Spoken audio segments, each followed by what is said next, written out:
Orde Baru merupakan suatu tatanan seluruh peri kehidupan rakyat. Orde Baru lahir setelah adanya peristiwa G30 SPKI.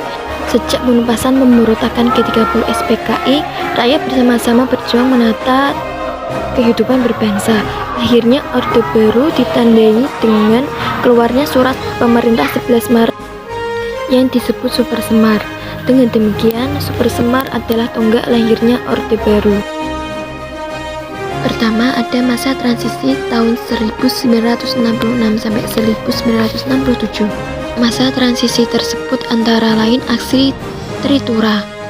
Adanya peristiwa G30 SPKI telah menimbulkan kemarahan rakyat. Keadaan politik dan keamanan negara menjadi kacau. Perekonomian memburuk dan inflasi mencapai 600%. Dengan keadaan tersebut muncul aksi-aksi tuntutan penyelesaian yang seadil-adilnya terhadap pelaku G30 SPKI. Pada tanggal 26 Oktober 1965, berbagai kesatuan aksi tersebut membulatkan barisan dalam satu front, yaitu Front Pancasila. Dalam menghadapi berbagai tuntutan tersebut, pada tanggal 15 Januari 1966 diadakan sidang paripurna Kabinet Dwikoro di Istana Bogor yang dihadiri oleh para wakil mahasiswa. Pada saat pelantikan kabinet pada tanggal 24 Februari 1966, para mahasiswa memenuhi jalan-jalan menuju Istana Merdeka. Namun aksi tersebut dihadang oleh pasukan Cakrawibara sehingga terjadilah pemberontakan. Sebagai akibat dari aksi tersebut, keesokan harinya pada tanggal 25 Februari 1966 berdasarkan keputusan Panglima Komando Ganyang Malaysia, yaitu Presiden Soekarno, kami dibubarkan. Yang kedua, ada surat perintah 11 Maret yang disebut Super Semar. Pada tanggal 11 Maret 1966 digelar sidang paripurna yang agendanya adalah merumuskan langkah-langkah keluar dari krisis ekonomi, sosial, dan politik. Maijen Basuki Rahmat, Brigjen M. Yusuf, dan Brigjen Amir Mahmud setelah tiba di Istana Bogor kemudian mengadakan pertemuan Presiden Soekarno yang didampingi oleh Dr. J. Laiman, Dr. Subandrio, dan Dr. Khairul Saleh. Dalam pertemuan tersebut, Presiden Soekarno memerintahkan kepada 3 perwira tinggi Angkatan Darat bersama Komandan Cakrawibara Brigjen Sabur untuk merancang sebuah konsep surat perintah yang ditujukan kepada Letjen Soeharto. Surat tersebut berisi perintah kepada Letjen Soeharto untuk mengatasi masalah keamanan dan krisis politik yang terjadi pada saat itu. Surat itulah yang dikenal dengan Surat Perintah 11 Maret atau Super Semar. Yang ketiga, ada dualisme kepemimpinan. Memasuki tahun 1966 terlihat gejala krisis kepemimpinan nasional yang mengarah pada dualisme kepemimpinan. Meskipun Soekarno masih sebagai pemimpin kabinet, pelaksanaan pimpinan dan tugas harian dipegang Soekarno. Kondisi tersebut berakibat munculnya dualisme kepemimpinan nasional, yaitu Soekarno sebagai pemimpin pemerintah dan Soeharto sebagai pelaksana pemerintah. Pada tanggal 22 Juni 1966, Presiden Soekarno menyampaikan pidato Nawaksara. Dalam pidato tersebut hanya sedikit menyinggung sebab-sebab meletusnya peristiwa tanggal 30 September 1965. Hal tersebut tidak memuaskan anggota MPRS. Melalui ketetapan nomor 5 MPRS 1966, MPRS memutuskan untuk minta kepada Presiden agar melengkapi laporan pertanggungjawabannya. Dalam sidang MPRS memutuskan untuk menugaskan Letjen Soeharto selaku pengembang Super Semar yang sudah ditinggalkan menjadi ketetapan MPRS nomor 9 MPRS 1966 untuk membentuk kabinet baru. Kabinet baru tersebut ditetapkan oleh MPRS bernama Kabinet Empera atau Amanat Penderita Rakyat. Poin kedua, ada stabilitas politik dan rehabilitasi ekonomi. Pertama, stabilitas politik dan keamanan sebagai dasar pembangunan. Langkah pertama pemerintah Orde Baru dalam melaksanakan pembangunan nasional adalah membentuk Kabinet Pembangunan 1 pada tanggal 6 Juni 1968. Program Kabinet Pembangunan 1 disebut Pancakerja.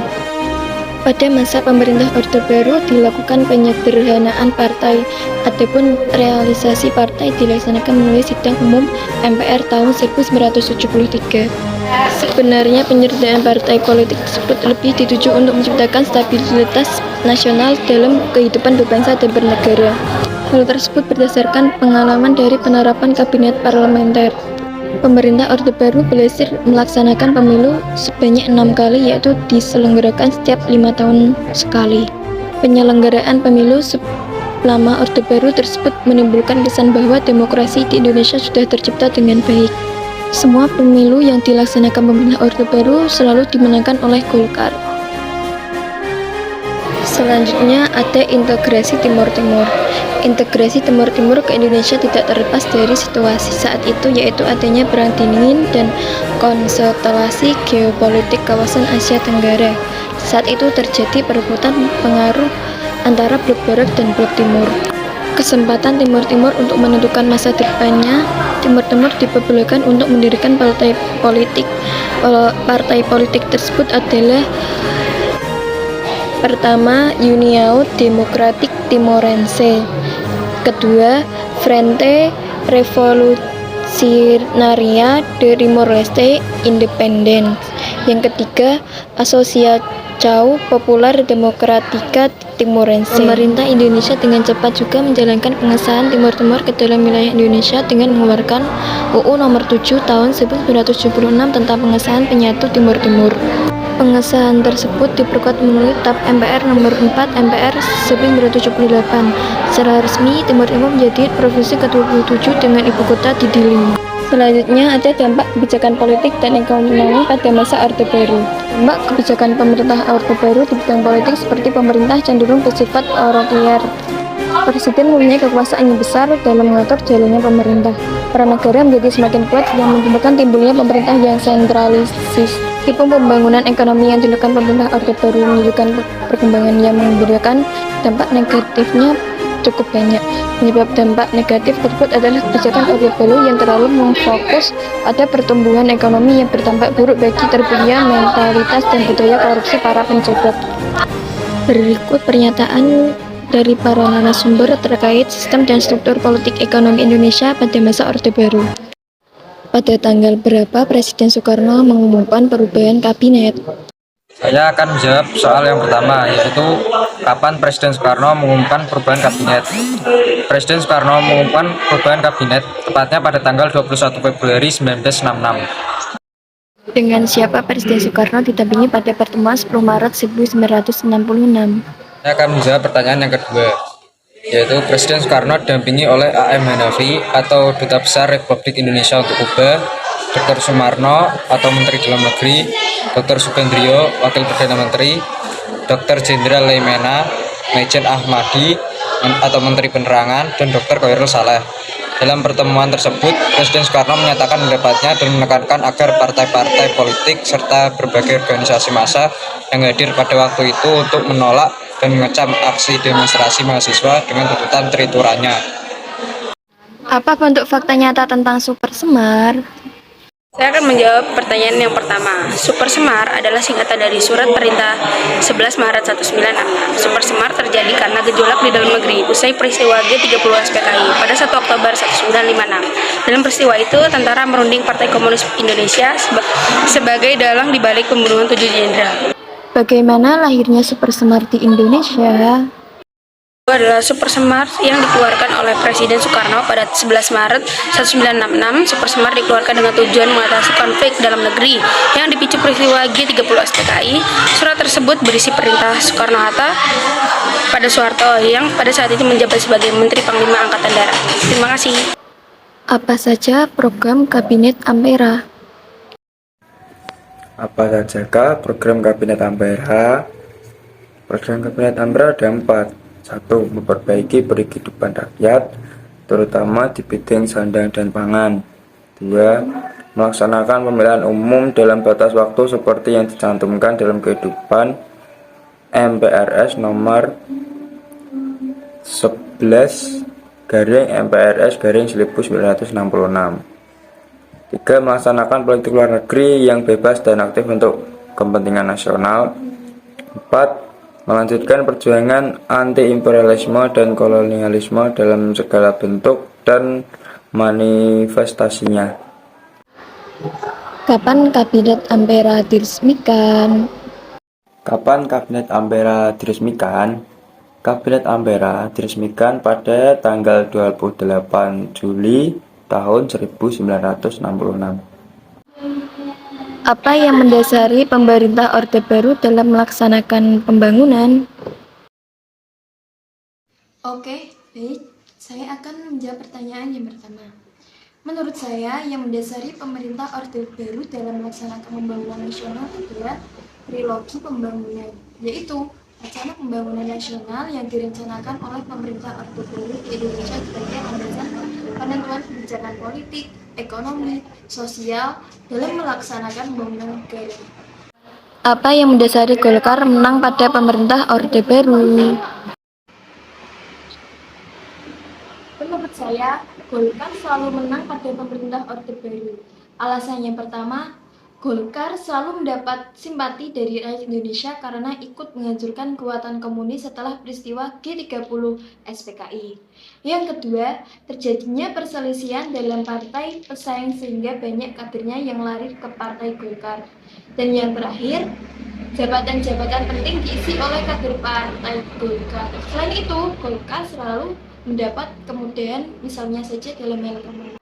Mengapa Amerika mengalami kekalahan di Perang Vietnam pada tahun 1975? Mengapa Amerika Serikat mengalami kekalahan pada tahun 1975 di Perang Vietnam? Karena Vietnam menggunakan strategi perang gerilya Viet Cong yang dianggap memiliki strategi perang gerilya dan menguasai medan perang dengan baik. Mengapa pemerintah Orde Baru dinilai gagal dalam memberikan pelajaran berdemokrasi? Masa Orde Baru terjadi kolusi antara para pengusaha dengan pejabat negara. Pengusaha akan menyuap para pejabat untuk mendapatkan kontrak proyek agar terlepas dari jerat hukum. Para pejabat juga melakukan korupsi untuk memperkaya diri dengan menggelapkan aset dan keuangan negara. Akibatnya, para pejabat bisa kaya, namun pembangunan di daerah menjadi terhambat. Pejabat juga melakukan nepotisme dengan menetapkan kerabatnya sebagai pegawai negeri. Akibatnya, aparatur negara ditempati orang-orang yang tidak ahli di bidangnya. Yang kedua, tidak adanya kebebasan berpendapat. Pada masa Orde Baru, tidak ada kebebasan berpendapat. Pada masa ini, pengkritik kebijakan Presiden Soeharto dan Golkar akan mendapat hukuman yang berat.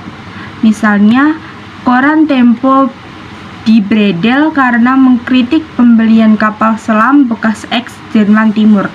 Yang ketiga, banyaknya pelanggaran terhadap hak asasi manusia pada masa ini. Banyak terjadi tindakan semena-mena dari pemerintah Orde Baru terhadap rakyat. Banyak terjadi kasus penembakan terhadap orang yang memprotes kebijakan Orde Baru, seperti penembakan Santa Cruz di Timor Timur, peristiwa Tanjung Priok di Jakarta, dan peristiwa Talang Sari di Lampung. Peristiwa-peristiwa ini merupakan pelanggaran hak asasi manusia berat yang menewaskan puluhan orang tanpa ada tanggung jawab dari pemerintah Orde Baru.